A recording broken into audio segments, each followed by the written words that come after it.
ہمارے پیارے نبی رسول صلی اللہ علیہ وسلم کی شان میں گستاخی کی گئی، ہم کو تکرار ہر کسی برداشت نہیں کریں۔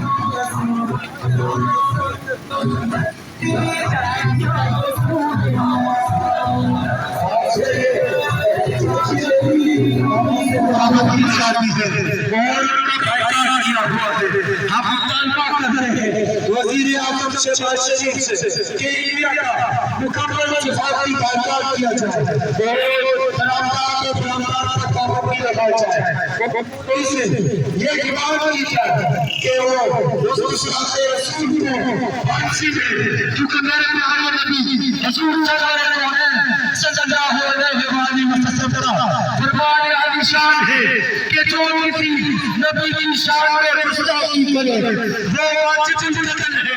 حدیث شریف میں الفاظ ہے من سب نبی فقتلہ، جو کسی نبی کی شان میں گستاخی کرے وہ واجب القتل۔ قرآن سے جو گستاخی کی گئی اس وقت قرآن کو ان کو جواب دیا جاتا ہے تو آج یہ حیرت ہونے پڑتی ہے۔ جب تک انہوں نے پاکستان میں بے قرار میں دھماک دیا اور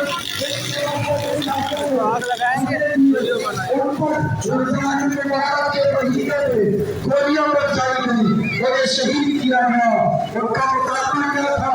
فقط اتنا کہ فراز کے زمین کو نکالو اور فراز کے ساتھ تعلقات کو ختم کیا جائے۔ بالکل اگر پاکستان تحریک انصاف وہ مطالبہ مانا ہوگا تو آج ہندوستان کو اتنی ہمت نہ ہوگی کہ وہ ہمارے پیارے نبی کی شان میں گستاخی کرتے۔ آج یہ وقت ہے ہم مطالبہ کرتے ہیں حکومت سے کہ آپ نے ووٹ مانگ کے پھر سوال کے بیچ میں آنا ہے۔ کس منہ سے ووٹ مانگیں گے جب آپ ہمارے پیارے نبی کی حرمت کا کہنا نہیں دے سکتے؟ تو آپ کو ہم ووٹ کیوں دیں؟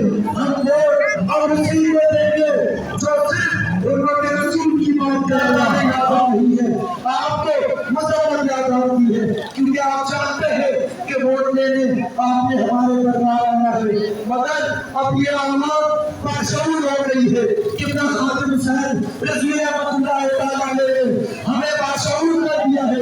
انہوں نے بتا دیا ہے کہ ووٹ صرف اس کا ہوگا جو میرے نبی کی عزت کی بات کرے گا، ووٹ صرف انہیں دیں گے جو میرے نبی کی ناموس کے لیے کھڑا رہے گا۔ سزائے موت دی جائے وہ صرف اور صرف موت کی حقدار ہے، کیونکہ نبی کی شان میں گستاخی کرنے والا واجب القتل ہے، اس لیے اسے قتل کر دیا جائے۔ گستاخ نبی کی یہ گستاخ نبی کی یہ نعرہ تکبیر،